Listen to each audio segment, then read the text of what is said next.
Halo, Assalamualaikum warahmatullahi wabarakatuh. Apa kabar semua para pejuang belajar? Ketemu lagi di channel Ibu Dosen bersama saya Ayu Sri Wahyuni. Tentunya para pejuang belajar harus tetap semangat, terutama di tema kali ini. Vlog hari ini kita akan membahas tentang bicara di depan umum. Why not sih? Kenapa tidak? Di sini ayo, siapa yang suka takut bicara depan umum?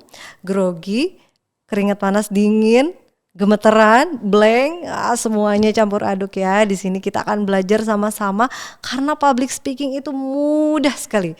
Mudah sekali. Siapa yang ingin nyaman duduk di studio, jadi vlogger food, beauty vlogger, berbicara lancar, presentasi lancar ya. Karena ingat ya teman-teman ya, berdasarkan salah satu jurnal di Amerika, orang yang sukses itu mendapat 1 poin ketika mereka bisa lancar berkomunikasi ya. Jadi komunikasi itu peluang menuju kesuksesan. Maka dari itu yuk sama-sama kita belajar. Stay tune. Nah, kita lihat di sini apa itu bicara di depan umum atau public speaking nih. Public speaking ini sudah ada dari zaman Romawi kuno dan Masehi kuno dulu, yang mana pada saat itu tentunya era teknologi belum ada, masih terbatas, masih konvensional ya, dimana caranya untuk menarik perhatian minat masyarakat. Para orang-orang pada zaman Romawi kuno dan Masehi kuno itu menggunakan teknik public speaking yang dipercaya dapat memperlancar urusan mereka untuk mempengaruhi orang lain, untuk berbicara di depan umum, untuk mengajak berinteraksi dan lain sebagainya. Nah, sekarang public speaking itu apa sih? Di sini kita lihat public speaking adalah seni berbicara di depan umum tentang suatu topik ya, pembahasan secara lisan dengan tujuan melakukan persuasi atau seperti mengajak ya, mempengaruhi, edukasi, memberikan pendidikan, memberikan opini, dan juga memberikan informasi kepada halayak. Nah, ini yang kita harus beritahu informasinya tentang public speaking, bahwasanya adalah sebuah seni. Nah, karena dinamakan sebuah seni, pastinya dong harus disampaikan secara elok dari segi vokal, kosakata, isinya ya, terstruktur dengan baik. Makanya disebut dengan namanya public speaking. Di sini pasti teman-teman sudah tahu ya public speaking ya. Nah, sekarang kita lihat bahwa public speaking di sini adalah proses penyampaian informasi ya, atau dari segi komunikasinya ya, adalah sebuah informasi verbal ataupun nonverbal kepada halayak. Kita bisa lihat di sini teori komunikasi yang disampaikan oleh Bapak Laswell, yaitu Bapak Komunikasi Dunia, yaitu memiliki teori formula yang namanya The Laswell Formula. Mengatakan bahwa sebuah komunikasi itu harus terdiri dari who, say what, in what channel, to whom, and with what effect. Mengapa demikian? Disimpulkan bahwa menurut Laswell Formula bahwa sebuah komunikasi yang berjalan baik dan lancar itu harus ada komunikatornya, yaitu who-nya adalah komunikator, yaitu pembicara. Lalu say what-nya adalah informasi yang disampaikan, analisis informasi kontennya, misalnya berupa pendidikan, tentang ilmu sosial, konten apa sajalah, makanan gitu ya. Lalu in which channel, apa nih medianya, menggunakan apa? Karena sekarang lagi musimnya kegiatan online, ya mungkin medianya lewat Zoom ya, virtual, atau kalaupun secara langsung ya berarti tatap muka ya channelnya, lewat podium dan lain sebagainya.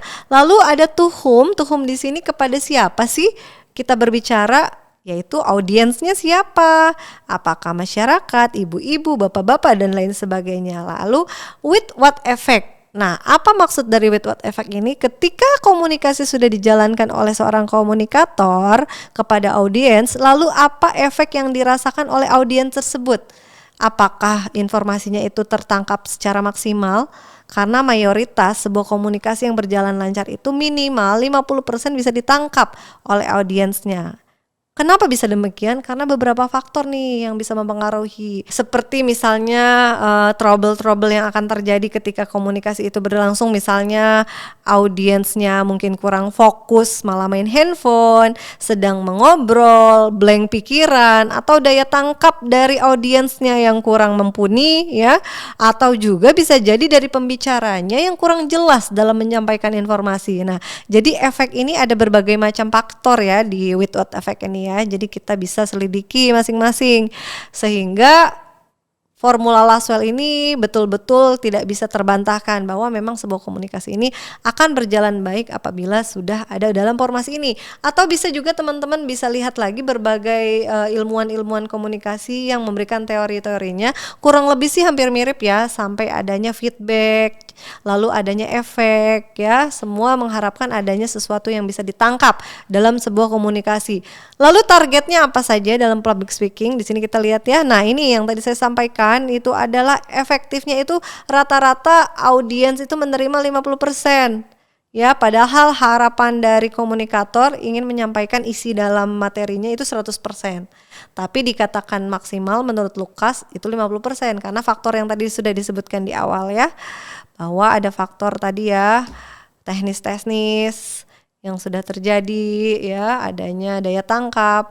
Nah, lalu manfaat public speaking ini tentunya teman-teman ya nggak usah khawatir, bukan cuma untuk diri sendiri, pastinya untuk para pelajar, mahasiswa yang sedang akan presentasi, penilaian ya, harus bisa nih memanfaatkan momen public speaking ini. Guru, dosen, pengajar, nah ini penting juga untuk guru, dosen, pengajar. Coba teman-teman bayangkan untuk para guru dan dosen, bukan hanya menunaikan kewajiban absen untuk mengajar, tapi cara menyampaikan materi pun harus diperhatikan.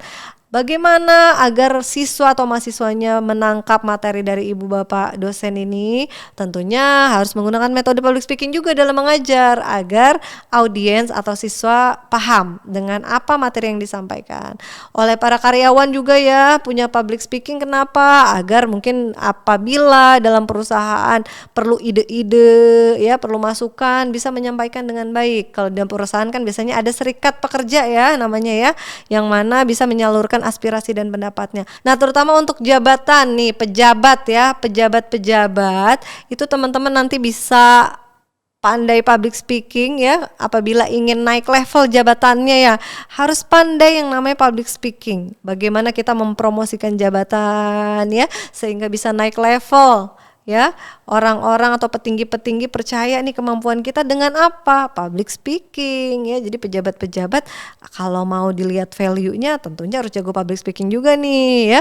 Lalu entrepreneur, bagaimana usaha-usaha kita nih yang mau dirintis, bagaimana kita bisa mempersuasi orang lain atau konsumen kalau tanpa public speaking, bagaimana kita menjual produk.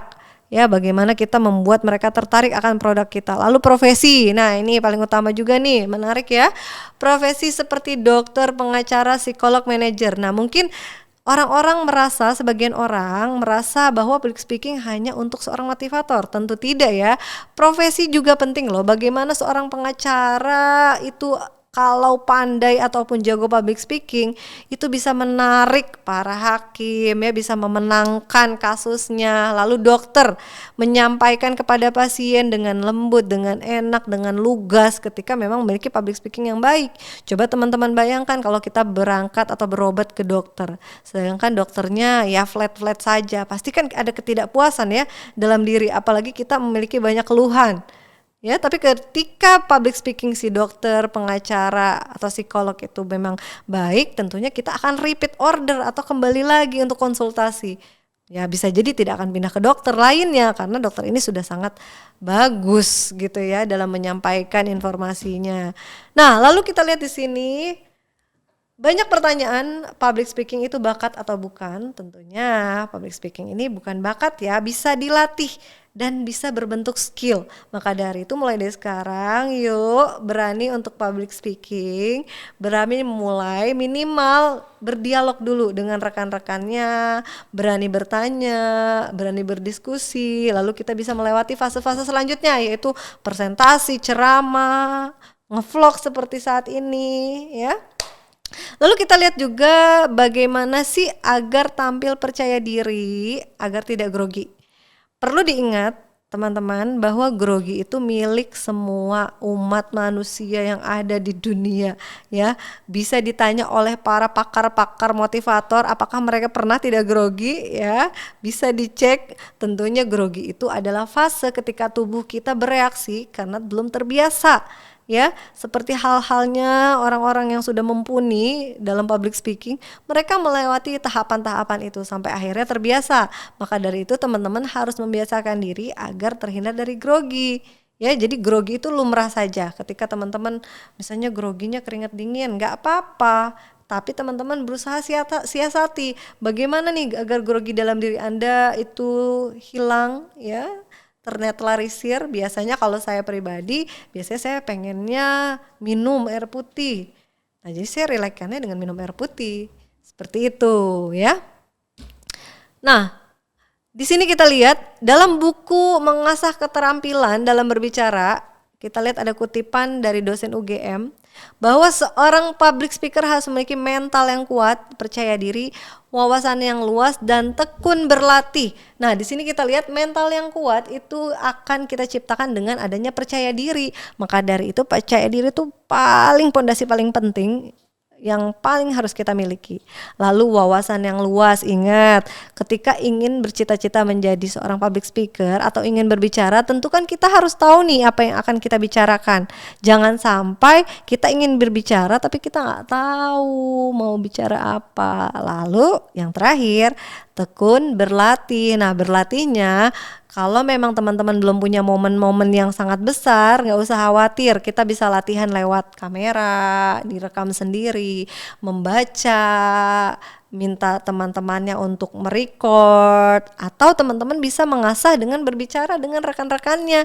Ya, jadi bisa banyak kesempatan untuk berlatih. Jangan lupa dicoba di rumah ya. Jadi jangan lagi ada kata gak percaya diri untuk bisa berani tampil di depan umum. Jadi jangan lupa kesimpulannya. Jadi percaya diri itu penting nomor 1 ya ketika teman-teman ingin bicara depan umum. Kedua, jangan lupa wawasannya yang luas. Jadi harus tahu topik yang akan dibicarakan apa, dibaca ulang. Lalu yang ketiga, latihan. Bisa ya. Yuk coba yuk. Demikian informasinya, mudah-mudahan bermanfaat. Terima kasih. Assalamualaikum warahmatullahi wabarakatuh. Jangan lupa di like, komen, dan di subscribe. Semoga bermanfaat.